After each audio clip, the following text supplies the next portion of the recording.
Hello everyone, మనమైతే ఇప్పుడు Nattarameswaram వచ్చేసామన్నమాట. Maybe అందరికీ తెలిసే ఉంటుంది. అంటే పశ్చిమ గోదావరి జిల్లాల్లో ఉండే వాళ్ళందరికీ నత్తారామేశ్వరం అంటే ఐడియా ఉంటుంది. బట్ తెలియని వాళ్ళ కోసం చెప్తున్నాను.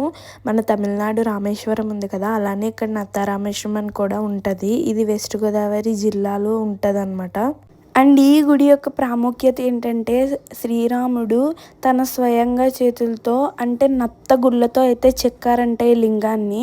సో అందుకే నత్తారామేశ్వరం అనే పేరు ఈ ఊరికి వచ్చిందని చెప్పి స్థల పురాణాల్లో అక్కడ గోడ మీద అనేది చెక్కారు. అండ్ బయట ఇక్కడ ప్రజలు కూడా నమ్ముతారు. అండ్ ఇక్కడ నత్తారామేశ్వరం అనే పేరు చాలా ఫేమస్ అన్నమాట. అండ్ అందుకే కాశీ వెళ్ళొచ్చిన వెంటనే ఈ గుడి దర్శించుకోవాలని కూడా అంటారంట, చాలామంది వస్తారంట.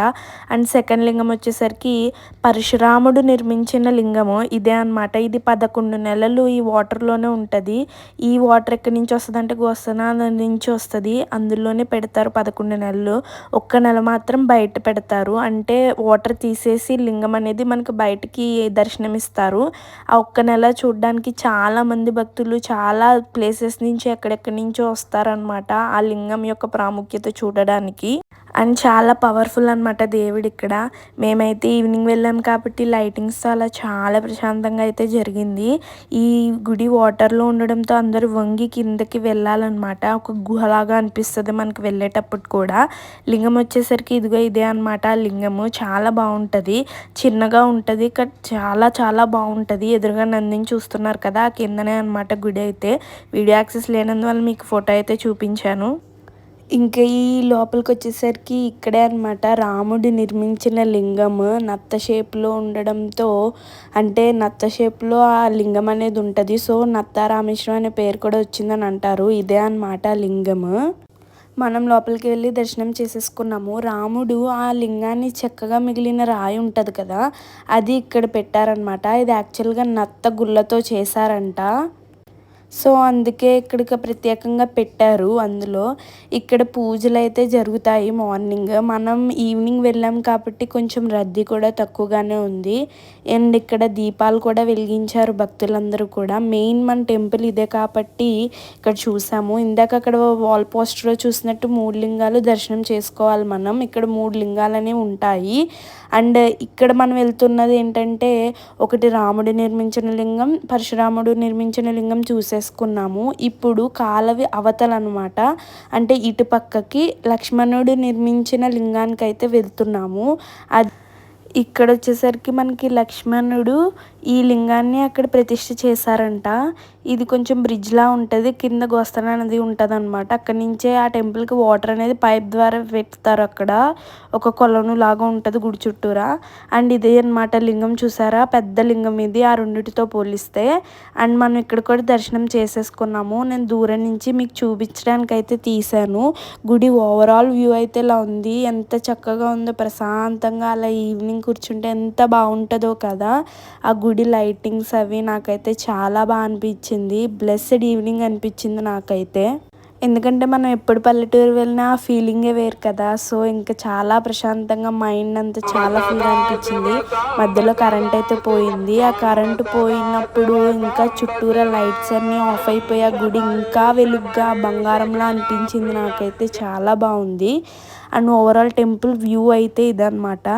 ఈ టెంపుల్లో కార్యక్రమాలు అయితే చేస్తున్నారు, అంటే సాంగ్స్ అవి పాడుతున్నారు. ఇదివరకు కచేరీలా పాడేవారు కదా పెద్దలందరూ, అలానే ఇక్కడ కూడా ప్రోగ్రామ్స్ జరుగుతున్నాయి అన్నమాట. ఈ నెలంతా జరుగుతాయి.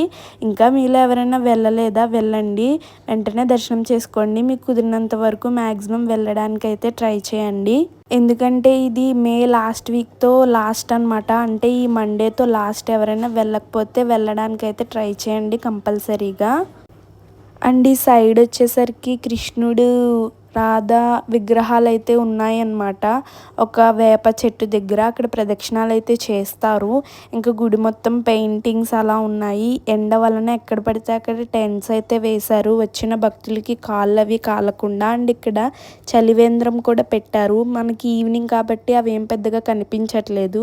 మార్నింగ్ అయితే ఆ సర్వీసెస్ అయితే ప్రొవైడ్ చేస్తారు ఇక్కడ మనకి వాళ్ళు. డైరెక్ట్గా లింగాన్ని తీద్దాం అనుకున్నాం, బట్ అయితే కుదరలేదు. జనాలు అయితే చాలా ఎక్కువ మందే ఉన్నారు. నేను ఇంకా అలా సరదాగా వీడియోస్ అయితే తీసుకుని ఇక్కడ ఇక్కడ రామాలయం ఉంటే అక్కడ కూడా దర్శనం చేసుకుని గుడంతా ఓవరాల్గా మీకు చూపించడానికైతే వీడియోస్ అయితే తీస్తున్నాను నేను. మ్యాక్సిమం గుడిలో జనం ఎక్కువగానే ఉన్నారు.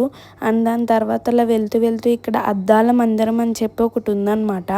మ్యాక్సిమం మీ అందరికీ తెలిసే ఉంటుంది. కొన్ని గుళ్ళల్లో ఏంటంటే దేవుడికి కళ్యాణం చేసిన తర్వాత ఉయ్యాల్లో పెట్టి అలా అద్దాల మందిరంలో పెడతారు. మ్యాక్సిమం మీకు ఐడియానే ఉంటుంది. మేము ఇంకా అక్కడికి వెళ్ళి దర్శనం అయితే చేసుకున్నాము. అండ్ మమ్మీ వాళ్ళు అయితే ఒక ప్రదక్షిణం అనేది చేస్తున్నారు. ఎంత బాగున్నారో కదా, చక్కగా ఉన్నారు శివపార్వతులు. చూడడానికి నాకైతే చాలా బాగా నచ్చింది. అండ్ అద్దాల మందిరం కూడా చాలా బాగుంది. ఇక్కడ బయటకు వచ్చేసరికి మనకి ద్వాదశ జ్యోతిర్లింగాలన్నీ పెట్టారనమాట.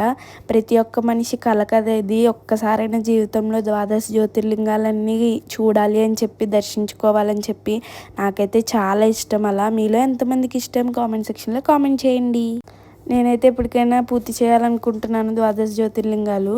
అండ్ ఇక్కడ వచ్చేసరికి అయ్యప్ప స్వామి అంటారు కదా, ఆయన విగ్రహం కాదు, ఇది పెయింటింగ్ అనమాట. ఆయన ఫేస్ ఇలా చిత్రీకరించారు. ఎవరికైనా తెలియని వాళ్ళు నాలాంటి వాళ్ళు ఉంటారని చెప్పేసి నేను వీడియో అయితే తీశాను. అండ్ ఇక్కడ గాయత్రి మాత పెయింటింగ్స్, స్టార్టింగ్లో సుబ్రహ్మణ్య స్వామి, వినాయకుడు పెయింటింగ్స్ అయితే ఉన్నాయి. గుడి ఓవరాల్ వ్యూ అయితే ఇలా ఉంది. నైట్ టైం కాబట్టి గుడి గోపురం అనేది సరిగ్గా కనపడట్లేదు. మనం వెళ్ళేటప్పుడు చూసాం కదా, అదే అనమాట. అండ్ ఈ ఇల్లు చూసారు ఎంత బాగుందో. మనకి మెయిన్ ఆర్చ్ వెనకాల అలా ఒక శివలింగం అయితే ఉంది. ఇక్కడ మెయిన్ ఇంటి దగ్గర సైడ్ ఇది వరకు మనకి గోవిందనామాలు పెట్టుకుని అలా చెక్కునేవారంట. అంటే అలా నిర్మించుకునేవారంట, స్పెషల్గా చెక్కించేవారంట. చాలా బాగా అనిపించింది. అంటే వింటేజ్ వైబ్స్ అంటారు కదా, అలా అనిపించింది అనమాట. ఎంతైనా విలేజే కదా, ఆ ప్రశాంతతే వేరు కదా. సో నేను ఇంకా అవన్నీ క్యాప్చర్ చేసుకుంటున్నాను. మీరు కూడా తప్పకుండా మేలో దర్శనం చేసుకోవడానికి ట్రై చేయండి. మీకు నా వీడియో నచ్చినట్లయితే do not forget to like, share and subscribe. Bye. మళ్ళీ వీడియోలో కలుద్దాం.